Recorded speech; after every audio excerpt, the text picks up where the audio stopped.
So I'm going to do an introduction to Pro Tools video. This is going to be a pretty big overview of Pro Tools. I figure you probably found this video because you're interested in learning Pro Tools or you just downloaded Pro Tools and don't know where to begin. This video is for you. I recommend grabbing a pen and a paper just to kind of take notes because I'm going to give you guys some short keys as we go through it because I'm a big believer of learning the short keys because that'll really speed up your workflow. If you find this video useful, please like it. That'll tell me to make more of these kinds of videos. And yeah, so we're just going to jump into it. Here we go. Okay, so when we first fire up Pro Tools, we are brought to this dashboard window. And this window allows us to navigate to recent sessions we've been working on. We could select that. So in this case, I have a couple projects I've been messing around with, but we're gonna create a brand new session. Projects, this is for cloud collaboration. So if you're doing stuff, especially during COVID, I've been doing some projects with people and I've been using this, and this basically stores the session in the cloud and then everybody can go in and collaborate. But for today, we are just going to create a brand new one. So I'm gonna create a new title here. It's let's call it My First Track. I don't know, something simple like that. That's gonna be the name of your session in the folder that it's gonna create, and it's gonna create a folder that's going to be with all our data, including like crash files, audio files, global files, etc. The next section here is where we're storing it. So this is gonna be a local storage session. So this is gonna be on my hard drive. Pro Tools gives you the ability to create from a template. This could be useful if you don't know where to begin. You just want to fire up something with some tracks just to kind of get an idea of some routing. Here you can see if I click on this, there's different template groups. In this case, it's just general music, drum and bass. There's a bunch of stuff you can go through. And yeah, it's just gonna create a session for you with audio tracks, auxiliary tracks based on these kinds of sessions. I personally don't really use templates. If you have a specific workflow, whether it's like you do a lot of mixing or you're doing a lot of big band tracking, then you can create your own templates and then this becomes very useful. But in this case, we're gonna start from scratch, so it's not gonna be too overwhelming. So this brings us to the next section here. So this is basically telling the session how we're storing our information or audio that we're recording. So the first section is the file type. So we have two types we can pick from. These are both uncompressed file formats. So it doesn't really matter which one you pick. I normally work with WAV because I've always worked with WAV, but you can use AIFF. AIFF stands for Audio Interchange File Format, which was designed by Apple back in the day. WAV file or broadcast wave format. This was an IBM Microsoft thing back in the day. So this is kind of showing my age a little bit. Back in the 90s and early 2000s, there was actually quite a few different kinds of file formats because this was fairly a new thing, audio recording, and everybody kind of wanted to have their file format as the thing. So there was WAV files, there's AIFF, there was also Pro Tools had their own, and there was a couple other ones, SD, I can't remember. But all in all, these were the two winners, and they're universal. So you can use them on a Mac, PC, it's all good. So in this case, we're just gonna keep it at WAV. This brings us to our next section, which is our sample rate. Our sample rate is basically the rate in which our computer is sampling the audio coming in, right? So for example, if I set it to 48,000 hertz, 48K, it's taking 48,000 samples per second, and I can increase that. So CDs, for example, were 44,100 hertz, and then we can go all the way up to 192.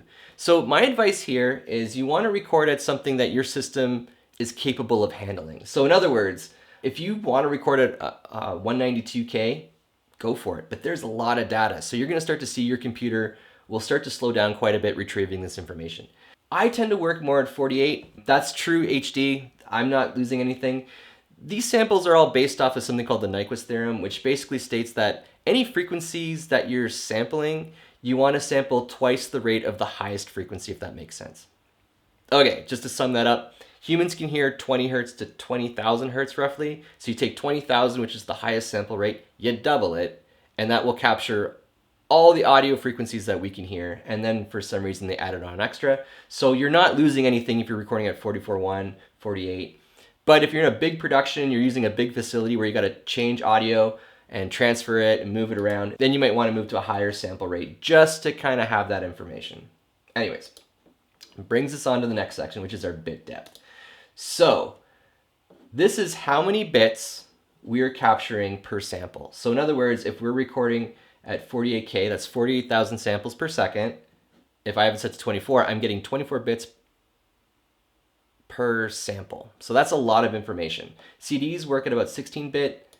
I recommend working at 24 bits, but you can work at 32-bit float too. There's a trade-off with this. So the way 32-bit works is like this. You have, instead of 24 bits of information, you have 32 bits. That word, that 32-bit word, is basically broken up into different sections. It's basically storing it like a scientific expression. So you have an exponent section, which is 8 bits, and then you have your mantissa, which is the 24 or 23 bits after that. So you're still getting 24 bits, but there's an exponent element to it, which gives you a much bigger dynamic range. This is why this is important, is if I record at 24-bit or 16-bit, they're fixed. So if I clip digitally, that's it. That clip's there forever. It's like blowing out your highlights in a photo. There's not much you can do about it. But in 32-bit, if I clip, I can bring down my audio and it'll preserve what's up there. So that's really cool. The trade-off is it creates a much bigger file. So just like working at a higher sample rate, you're gonna notice that if you have big sessions and if your computer can't handle it, things are gonna get slow pretty quick. So I recommend 24-bit, just watch your levels. This next section here is just basically going to tell us where we're storing our file. If we wanna output interleave, let's do that. Interleaved is just a stereo format. We'll keep it connected, cool. And I'm gonna prompt it on creation because I like to change my file locations. You can create like a standard folder that you work out of right here, but in this case, we're just gonna prompt it and let's create it.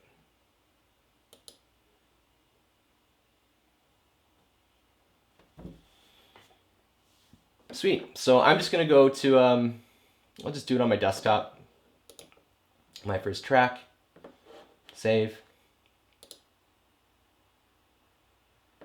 And here we go. Here is our brand new Pro Tools session.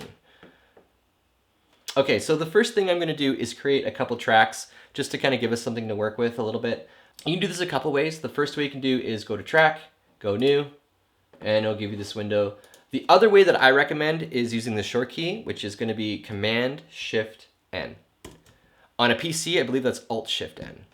But anyways, it'll bring up this track. So this brings up our new track window. Basically, how many tracks you want to create? Let's create 3 audio tracks. We can create mono or stereo.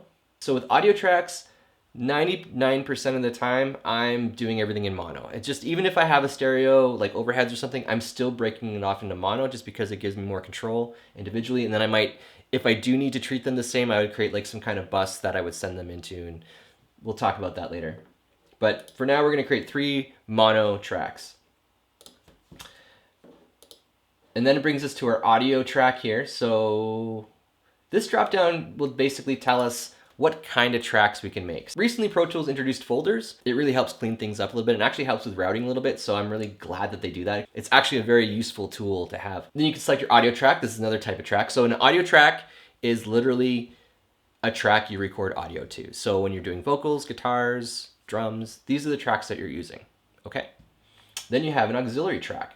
An auxiliary track is a track that doesn't record audio. So you can use this as like a bus track. You can use this as like an effects send and return. You can use this as a talkback track. So sometimes people like to have a talkback microphone set up while they're doing sessions. And if you're routing in Pro Tools, this way you don't have to record your vocal or input monitor it. You can just set it up and it's there and it's useful. Then you have your master fader. This creates a master fader for your entire session. VCA, which is basically a way of controlling a group. So if you've seen a lot of bigger consoles, VCAs are a way of controlling a group of tracks. You can set a level and then it'll kind of adhere to what you set there. We'll talk about that down the road. A MIDI track manages MIDI information. So this could be from putting on like a horn or some kind of like MIDI data from a I don't know, keyboard or something, I don't know.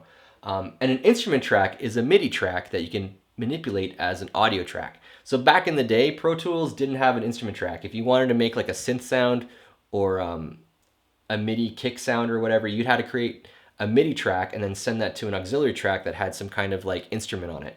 But in this case, we have an instrument track that we can just manipulate. So I'm gonna create a few of these so we have something to work with and then we'll jump back into it. You can set name, we'll do that later. Samples. Samples are ticks, so this is just basically how Pro Tools is managing the grid. So in other words, samples is based on sample rate. So in this case, we set it for 48,000. But ticks is a time-based thing too, and depending on how we manipulate the audio, These can do two very different things, and we'll talk about that down the road too. But anyways, we're going to keep it at samples right now. Let's create, we've got 3 of those. Let's create 2 auxiliaries. Stereo. We'll keep stereo auxiliaries because we might send multiple things. Let's create, and you can create just adding the plus, minus, plus. Let's do 1 stereo master fader, and we'll do 1 stereo instrument track. That's set to text, instrument, create. So now that we have some tracks, let's talk about the 2 main windows that we work. So we have our first window, which is our edit window, and then we also have a mix window. You can switch back and forth using the window up in the menu. If you go menu, let's go mix, you can see the mix window. The easiest way to do this is using the short key, and the short key is Command plus. You go back and forth, Command plus, Command plus, Command plus, Command plus. So write that one down. It's a very useful tool. Let's talk about the edit window first, just to kind of get this out of the way. This is probably where you'll do majority of your work in Pro Tools, and in fact, you can do everything from this window. Up here in the top section, we have our basic command section. So we have our different edit modes, shuffle, spot, slip, grid. We have our zoom functions. We have our edit tools. So here we have our trim tool, our highlight tool, and our grab tool. Across the board in all DAWs and video editors, there's 3 main editing features that we always use. And as you can see, there's a trim feature we see all the time, highlight feature, which is very useful, and a grab tool. Now in Pro Tools, they introduced this thing called the Smart Tool, and there are a couple other DAWs that do this as well.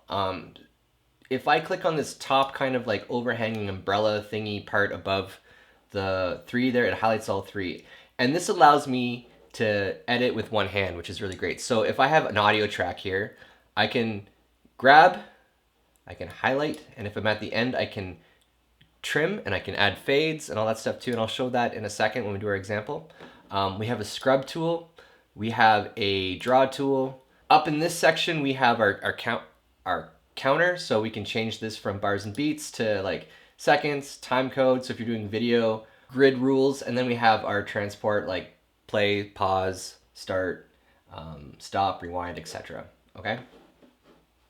Here we get into our conductor section here. So this is basically going to be like, we can display here what we need to see. So if we want to see a time, or if we want to see bars and beats or samples, we can do all that up here. We can change our click, we can change our count.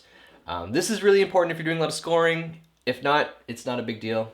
But that's just what this section here is, just giving us our kind of mapping overview section of this session.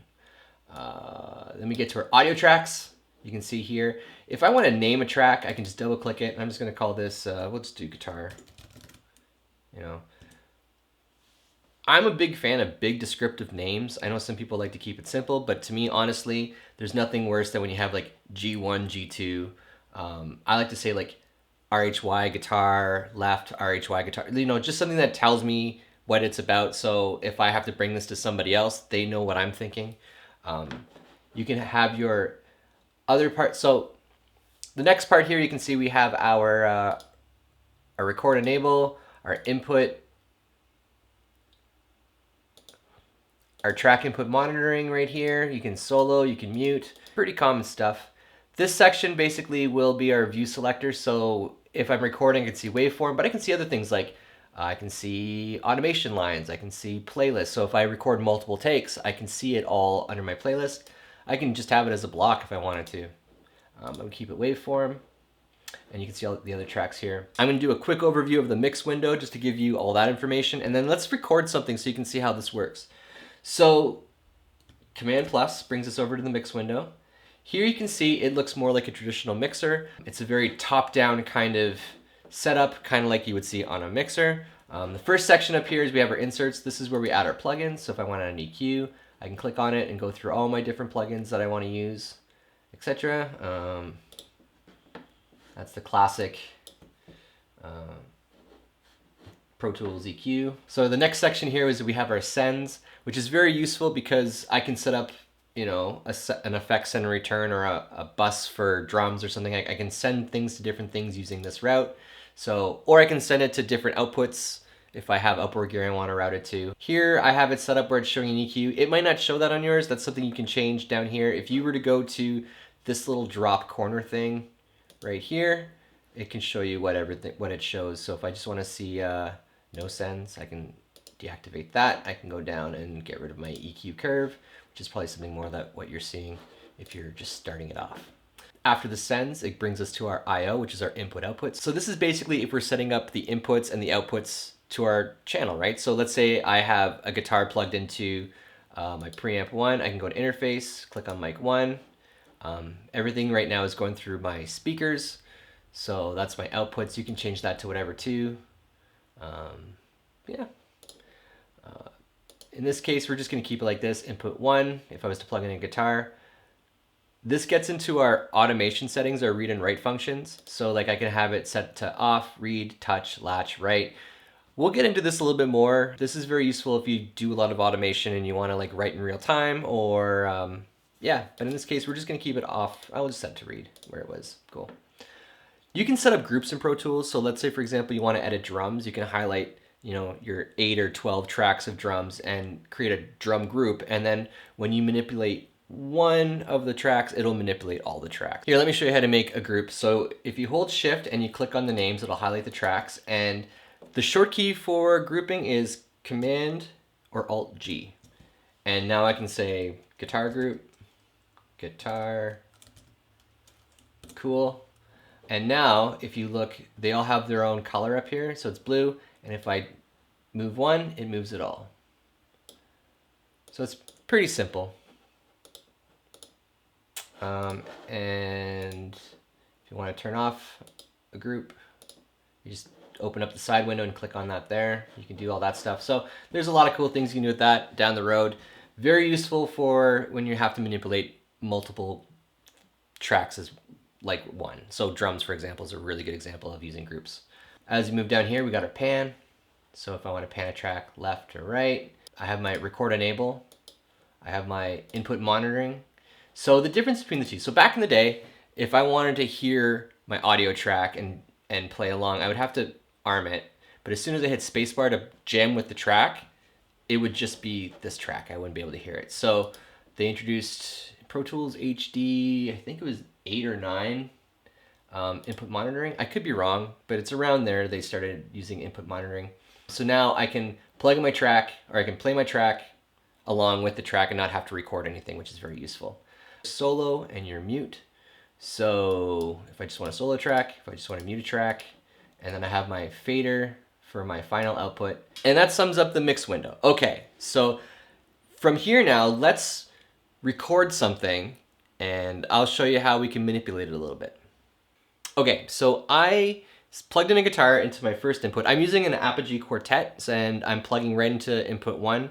To set up a track, you have to create it first, which we already did. We named it guitar. I'm going to go to my input, and I'm going to click on interface. So think of it this way. Anything interface is like a physical input that you would have, like your Focusrite or Apogee or whatever you're using for getting audio into your recording. I'm plugged into input 1. I have it named mic 1. I'm going to click that. And still no sound. So what I got to do is I got to turn on input monitoring. So I'm going to hit the I here. So now you can see that I have a little bit of audio. It's really quiet because it's a direct input. It's not going to be that loud. I can boost it here, or I can add an effect to kind of give it some more gain. But in this case, I'm just going to keep it like this to give you an idea because you could be using a microphone too. You want to give yourself headroom, and that just allows you to do more down the road. If you're just cranking it and trying to get as close to that 0 as possible, you're going to find that post-production is going to get really tricky because you don't have the headroom. This is where a little bit of practice comes in. So in this case, I'm going to just kind of bring up my level so it's sitting around that like 10, 15 range. Let me just kind of set that up. So I'm going to input, give it a little bit of juice. So now we got a good signal going in, right? And if I crank it, it's not really going any higher. It's not going into the yellow. If it tickles the yellow, it's not a big deal, but I try to keep it below that. That like 15 dB is a pretty good spot to be. Another track that's really important to set up at this point is our click track. Now, to do this, you have to go up to track up here, and you're going to click on the very bottom, create a click. And this creates our awesome click track. If you want to change the tempo, this is how you would do it. So I'm going to pull up our transport feature. This is another window that we can use to kind of help us out, which is really useful, especially if you're working on the mix window. You go to Window, click on Transport. And just like what we saw in the edit window, it has a lot of the same functions. Like it has your play, stop, record, loop record, any MIDI input stuff. But this is the section I want to look at here. This section here allows us to manipulate a lot of the MIDI. We have 4 buttons. Wait for a note. This is just like if we're using a keyboard or some kind of like MIDI controller. We don't have to worry about that. Metronome. So I can hit play and turn it off right here if I want. This is merge MIDI. This is basically like if you're doing multiple takes of like something and you just want to add to it. If you're recording on a MIDI track and you don't have this on, it's just going to re-record your MIDI. This way you can like layer it. And then we have the conductor. And if you remember when I was looking at this window, we had this whole section here. This is like all the conductor information. So I can manipulate the tempo here by typing it in, or if I want to do speed vamps or something like that. I'm just going to turn that off for now because I'm just going to have one solid track. And then this is our MIDI click information right here. So if I want to change this, I can just highlight the number and change it manually to 80 and then enter. So now you will see the click's a little bit slower. If I want to speed it up, let's change it to 140. And let me just change this here. So if I zoom in, and this is one of the things that I'm not a big fan of the dark mode, is I find it's kind of hard to edit off the grid. Maybe that's because I'm getting old. I don't know. But anyways, you can see as I change this, the grid will change too. So if I move it up and down, and all I'm doing is clicking and dragging up and down if I want to do it that way. This is cool. This is a neat way of setting up the click track, but sometimes it's not as intuitive. Like if you have a band and you're trying to like manually figure this out, this could take a while. So Pro Tools has this like tap click feature, right? So if I click on the track and if I hit T on the keyboard and I just tap out my tempo, I get an idea. So I tapped out about 4 times there, and that said it was about 80 BPM. Sounds about right. So I sometimes like to have the band jam, and I'll just kind of tap out to get a rough idea of where the tempo is, and then that's what I would use. And 90% of the time, it's like already 90% there. So that's cool. So let's record a little section. So now we have this input enabled, but if I was to hit record, nothing would happen. See, if I hit play, I get this error. And that's because I haven't told Pro Tools yet what tracks need to be recorded to, right? So in this case, what I gotta do is turn on my record enable, which is this button right here. So now it's flashing. So if I hit play, let me just turn up the volume. Okay, so if I hit record, so that's just telling the computer, get ready. 2, 3, 4.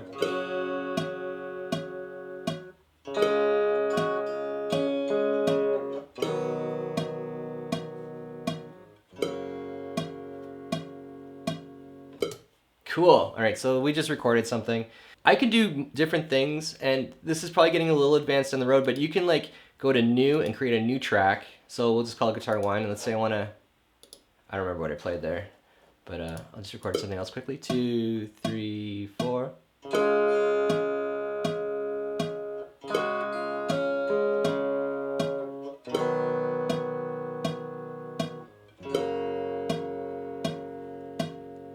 Super boring. Anyways, so I recorded a couple takes, but if you see, it says Guitar 1, O2, all this stuff. This is just like track data information. This just helps Pro Tools figure out where things are on your hard drive with good names. I'm going to turn off record enable. But what happened to the track? It doesn't show anywhere. So if I click on this drop down arrow, I can see it's right there. I can switch back and forth. So I like the first one better. We'll just keep that. If you wanted to, you can go to where it says waveform, and do the drop down and look at playlists. And playlists now will actually show me a cascading of all my takes. So it's easy for editing if I want to like highlight this and this, but that's for another video. Right now, all you want to do is know that you can switch between your takes right here and here, and we're going to do that in waveform. Okay, so I think that's where I'm going to leave it for today. If you found this video useful and helpful, please let me know. Hit the like button, subscribe, hit the bell, you know, that jazz. If you have any comments, leave them below and I will get back to you about it and try to explain everything as I can. If this is very useful, I will make more of these videos because Pro Tools is a pretty complicated yet really awesome program. So yeah, anyways, thank you very much and I'll talk to you guys later. Bye.